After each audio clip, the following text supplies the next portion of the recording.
Halo penggemar anime solo leveling.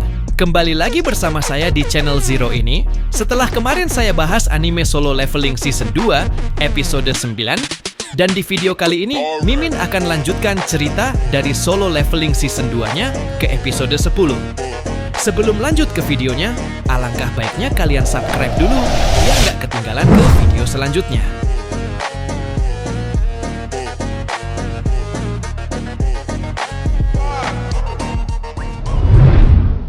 Cerita berlanjut kepada Jinwoo yang saat ini sudah mendapatkan entry pass, sekaligus perizinan untuk membawa Esil ke lantai berikutnya. Asalkan Jinwoo harus berjanji, tidak akan membahayakan putrinya. Setelah Jinwoo menyetujui syarat yang diberikan oleh ayahnya Esil hingga ia berhasil mendapatkan izin darinya, Jinwoo dan Esil langsung melanjutkan perjalanan mereka ke lantai berikutnya, yaitu tempat iblis klan Garshi. Di sini Esil berencana akan menggunakan minuman kesukaan klan Garshi untuk bernegosiasi. Tetapi Jinwoo menolak cara tersebut karena ia berencana mengambil entry pass-nya dengan caranya sendiri. Dan Jinwoo menyuruh Esil menunggu di luar saja. Sementara dirinya akan masuk ke dalam kastil klan Garshi dengan membawa pasukan bayangannya. Sontak hanya dalam beberapa menit, Jinwoo telah berhasil mengalahkan semua musuh hingga suara ledakan dan teriakan semua para iblis menggema dari dalam kastil. Di sisi lain, dengan diperlihatkan gedung Asosiasi Hunter Korea, di sini terlihat ada seseorang yang menemui ketua Gogonhi untuk membicarakan sesuatu. Dia adalah Thomas Andre, salah satu dari 5 hunter kelas negara yang dikenal sebagai manusia terkuat di dunia, dengan tubuh kekar seperti raksasa. Tatapannya menyapu seluruh ruangan dengan penuh kekejaman. Si hunter yang songong itu kemudian berkata, "Sebelum kita membahas Pulau Jeju, aku ingin bertanya tentang seorang hunter Sung Jinwoo terlebih dahulu." Namun saat itu Wo Jinchul memberitahunya bahwa Jinwoo adalah orang yang susah diprediksi. Bahkan tim pemantau Korea kesulitan untuk mengajaknya. Sontak Thomas langsung menanggapinya dengan muka yang menyeramkan dan bersamaan dengan tertawa kecil, seolah-olah ia mempercayai perkataan Hu Jinchul begitu saja. Sementara ketika Thomas juga ingin meminta Asosiasi Hunter Korea untuk melarang Hwang Dong-su untuk masuk ke negara ini, Gogonhi yang mendengarnya jadi merasa jengkel dengan perkataan Thomas. Karena Thomas seakan-akan mengatakan Hwang Dong-su sudah menjadi milik Amerika. Hingga setelah Thomas bisa mengetahui kalau Asosiasi Hunter Korea sudah lebih dulu melarang kedatangan Hwang Dong-su. Dan akhirnya pertemuan itu pun hanya berlangsung dalam waktu yang cukup singkat. Lalu ketika Thomas akan pergi, ia mengatakan bahwa ia sebenarnya juga tertarik untuk ikut serta dalam raid Pulau Jeju, asalkan ada bayaran padanya. Tak lama setelah itu berita mengejutkan telah sampai dari Jepang, yaitu persetujuan mereka yang akan bekerja sama dengan Korea untuk membentuk tim gabungan yang terdiri dari hunter terbaik. Cerita kembali ke sisi Jinwoo yang saat ini sedang berada di dalam dungeon kastil iblis, yang mana setelah Jinwoo terus-menerus menaiki lantai demi lantai dan membantai para iblis dengan kecepatan asasin yang luar biasa. Kini level Jinwoo telah naik ke level 87, bahkan Igris dan Teng telah sudah mencapai level maksimal, dan sekarang mereka sudah siap untuk membantai iblis lainnya. Begitu Jinwoo mengizinkan mempromosikan kedua prajurit bayangannya, di sini terlihat ada aura hitam pekat yang menyelimuti tubuh mereka, dan energi itu seketika langsung dilepaskan hingga mencapai langit. Dengan mendapatkan promosi itu, sekarang Igris telah resmi naik ke rank Elite Knight, yang kekuatannya setara dengan Hunter rank S. Sementara Tank telah naik ke rank Knight, yang kekuatannya setara dengan Hunter rank A. Esil yang melihat transformasi mereka dengan tatapan kagum. Kemudian ia bertanya kepada Jinwoo, apakah Jinwoo tahu sudah berapa banyak klan yang dihancurkan? Lalu Jinwoo menjawab, karena ini lantai ke-89 dan klan Radir tidak dihitung, maka ia sudah mengalahkan 9 klan. Di sini Esil pun mencoba untuk memperingatkan Jinwoo bahwa mulai dari lantai 90, tiap lantainya diawasi oleh bangsawan tingkat tinggi. Dan kekuatan mereka berbeda jauh dari iblis di lantai ini.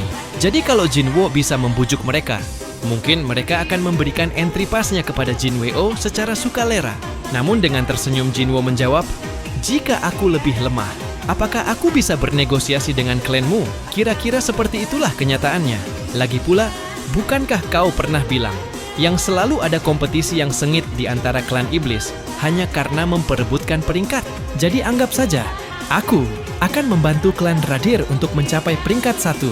Esil yang mendengarnya kemudian kembali bertanya kepada Jinwo, "Kenapa kau mengampuni klan kami?" Namun berhubung saat itu Jinwo malah dengan refleks lalu menjawab, "Karena aku menyukaimu." Mendengar hal itu seketika wajah Esil langsung salting karena malu.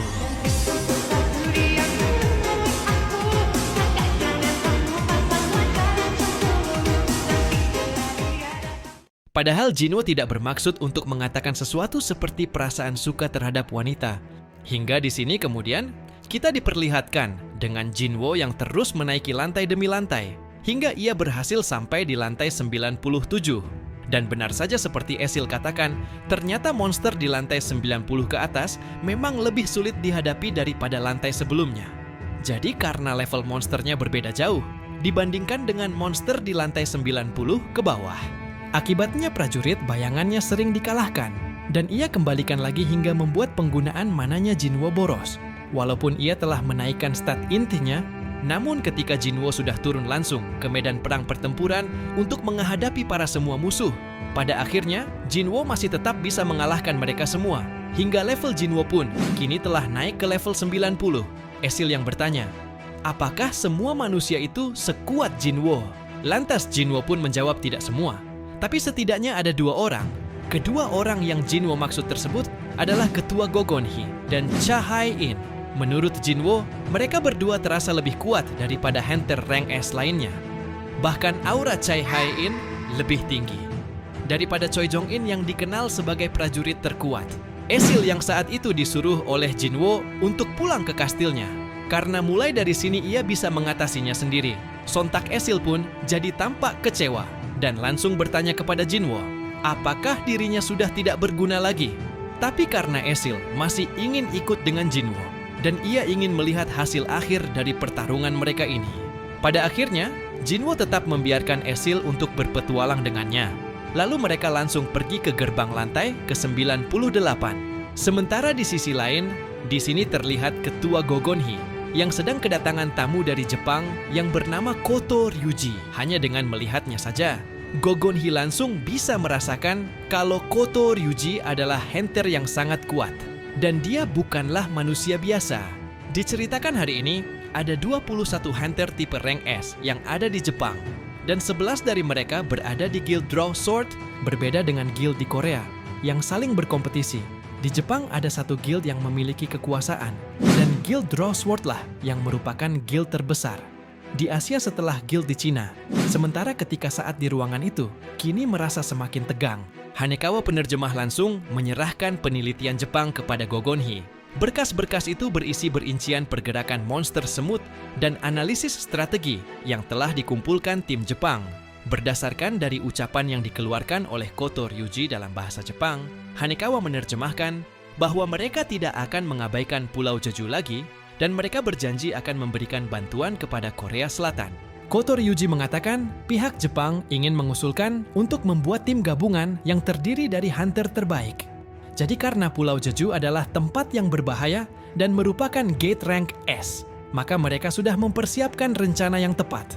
Bahkan mereka juga sudah mengetahui patal koloni semut di Pulau Jeju tersebut. Dari informasi yang Jepang kumpulkan, diketahui semut mutant itu hanya memiliki umur 1 tahun saja. Jadi jika mereka bisa membunuh ratu semutnya, maka bisa dipastikan semua semut lainnya akan mati dalam 1 tahun. Dan Pulau Jeju akan terbebas dari mereka. Lalu ketika Ketua Gogonhi bertanya, "Kau sudah tahu kan kalau semut rela berkorban demi menjaga ratunya?" Di sini Koto Ryuji kembali mengatakan, tentu saja mereka bisa mengetahui soal itu dan mereka harus menembus pertahanan. Dari sekian banyaknya ribuan semut, tapi semua itu akan berbeda jika semua semut itu meninggalkan sarangnya. Koto Ryuji mengungkapkan, dulu hal semacam itu pernah terjadi 3 kali, yaitu ketika hunter Korea yang mendarat di Pulau Jeju untuk raid. Pada ketika kejadian itu telah dikonfirmasi bahwa semut itu telah meninggalkan sarangnya dan mengerumuni para hunter. Di akhir perkataannya, Koto Ryuji juga menegaskan bahwa 10 hunter rank S, termasuk dirinya telah berencana untuk mengikuti raid Pulau Jeju yang akan datang, di mana mereka yang akan menjadi umpan untuk menarik perhatian semutnya. Sementara Hunter Korea akan bertindak untuk menghadapi Ratu Semut. Koto Ryuji yakin, jika para Hunter rank S mereka dibagi dan menyerang ke segala arah, maka semutnya pasti akan langsung mendatangi serangan mereka. Dan Ratu Semutnya akan ditinggalkan di sarangnya sendirian. Lalu di saat itulah Hunter-Hunter Korea akan menyusup ke Pulau Jeju, menggunakan helikopter untuk membunuh Ratu Semut, kemudian pergi dari sarangnya. Setelah mendengar strategi dari Koto Ryuji yang telah ia sampaikan, menurut Gogonhi strategi itu mungkin saja berhasil. Namun, yang membuat Gogonhi penasaran adalah kenapa Koto Ryuji rela untuk membantu Korea. Bahkan ia sampai mengirim semua Hunter rank S miliknya, kecuali satu orang. Tapi mengingat koloni semut itu bisa berevolusi dengan kecepatan yang mengerikan, dan mereka tidak tahu kapan seluruh populasi semut bisa terbang. Pada akhirnya ketua Gogonhi pun setuju untuk bekerja sama dengan Hunter Jepang.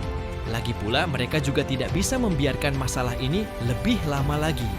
Berganti ke sisi Jinwo dan Esil yang telah tiba di lantai terakhir, yaitu lantai ke-100, yang dimana Jinwo memasuki lantai ke-100 yang menjadi bos terakhir di dungeon Kastil Iblis. Di sana mereka langsung disergap oleh satu ekor naga yang terbang, menghampiri Jinwo dan Esil. Jinwo sadar, energi yang sangat kuat ini bukanlah dipancarkan oleh monster naga, melainkan dari sesosok iblis yang menungganginya. Dia adalah sesosok monster yang jauh lebih mengerikan dari iblis-iblis sebelumnya, yaitu Sang Raja Iblis Baran. Tubuhnya menjulang tinggi dengan tanduk panjang yang melingkar di kepalanya, matanya merah menyala dengan penuh kebencian, dan ia menggunakan armor berwarna hitam keemasan yang memancarkan aura yang sangat tinggi. Saat melihat kemunculan Raja Iblis Baran dengan ekspresi dengan penuh kesombongan, sontak Jinwo langsung bisa merasakan aura Raja Iblis Baran yang tidak normal, hingga membuat Jinwo menjadi sedikit ragu apakah ia bisa menang melawannya. Bahkan di sisi Esil yang baru pertama kali melihat Raja Baran juga dibuat sangat ketakutan dengan hawa membunuh dan sangat kuat. Terlebih lagi, Raja Baran juga memiliki makhluk yang bisa terbang bernama Myveern Kaiselin. Di sini Jinwo sangat yakin bahwa melawan makhluk naga itu pasti bisa menjadi pertarungan yang begitu menyebalkan.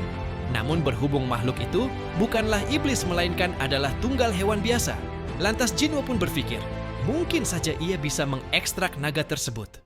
Nah, jadi inilah keseluruhan cerita dari video solo leveling season 2 episode 10 kali ini. Terima kasih buat teman-teman yang sudah nonton sampai selesai. Dan jangan lupa untuk support channel ini dengan cara like dan subscribe.